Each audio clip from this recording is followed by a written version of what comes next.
Está responsável pelo trabalho de identificação das vítimas, mas o Corpo de Bombeiros continua com as buscas no local.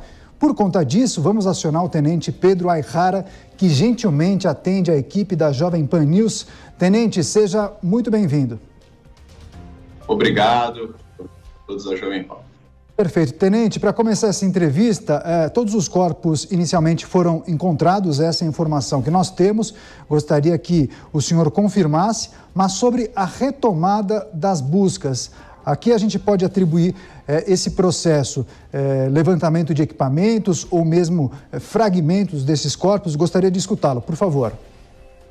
Basicamente, o que acontece é que numa operação tão complexa quanto essa, devido à intensidade do desastre, a gente pode observar naquelas imagens que viralizaram que há uma colisão, há um impacto muito forte do maciço rochoso com as vítimas. Para que os nossos espectadores eles tenham uma ideia, cada metro cúbico de rocha, daquele tipo de rocha, que é principalmente quartzito, pesa em média 1,87 toneladas. Isso, cada metro cúbico, ali a gente tem vários metros cúbicos que vão numa trajetória acelerada pela própria questão da gravidade.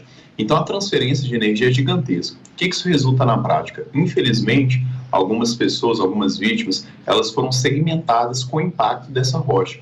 E embora nós já tenhamos feito a recuperação dos 10 corpos relacionados à tragédia, nem todos esses corpos estavam íntegros. Então, as equipes do Corpo de Bombeiros, elas permanecem no local desde 5 horas da manhã com os nossos mergulhadores especialistas nesse tipo de atividade para poder recuperar aqueles segmentos menores, que ainda precisam ser recuperados para uma própria questão de dignidade e alento dessas famílias. E, além disso, é necessário a gente continuar no local, porque toda a parte de recolhimento de objetos pessoais e também de vestígios e indícios das embarcações, que vão ser muito importantes no processo de investigação e de esclarecimento das circunstâncias dos acidentes, eles também são recuperados pelas equipes especializadas do Corpo de Bombeiros para que possam ser passados para a perícia da Polícia Civil.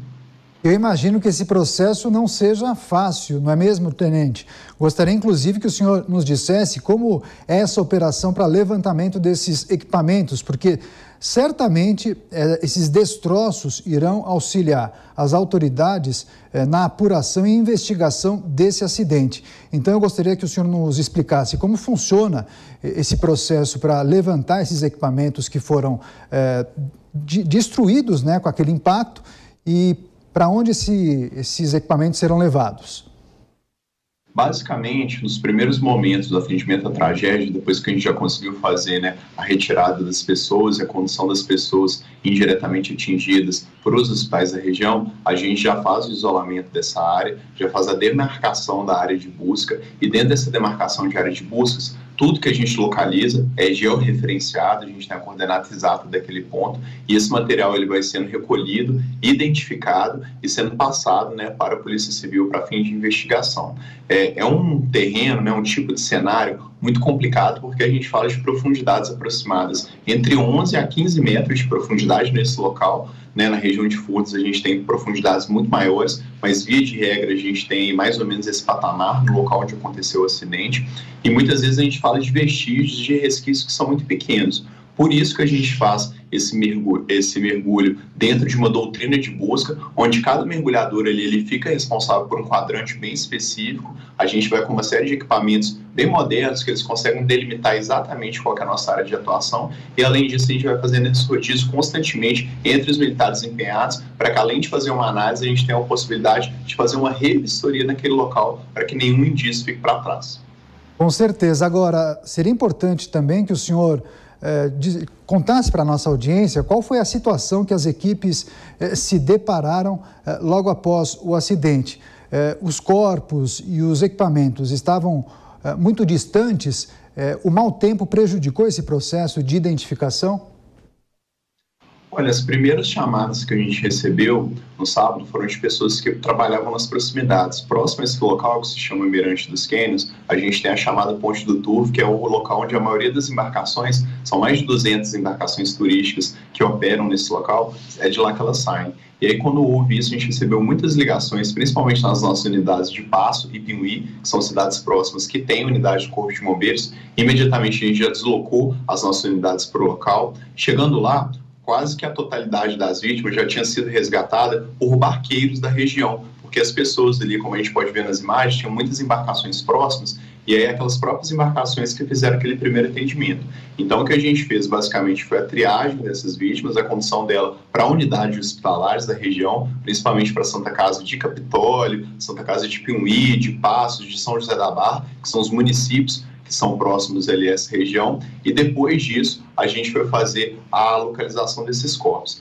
Em relação ao ponto específico, a gente tem desde corpos que estavam bem próximos ao local do impacto, até corpos que eles foram levados um pouco pela corrente. Então, o corpo mais distante que a gente localizou, ele já estava numa distância aproximada aí, de mais ou menos uns 300 a 250 metros do ponto original, próximo a uma questão da queda d'água. A questão da chuva no local, nesse momento não chove, mas a gente já teve alguns momentos de chuva, ela prejudica a operação pela questão da visibilidade, porque a água da chuva ela acaba movimentando mais ainda, né, todo esse volume de água, e aí para o mergulhador ele vê, às vezes, sobre 12, 13 metros de profundidade, que já é uma visibilidade bastante prejudicada. Quando a gente tem essa movimentação da água, fica ainda mais difícil a gente conseguir localizar esse segmento. Mas todos os nossos mergulhadores eles já estão acostumados com esse tipo de trabalho, né, com esse tipo de recuperação de corpos, de cadáveres, trabalhando às vezes até em cenários piores do que esse.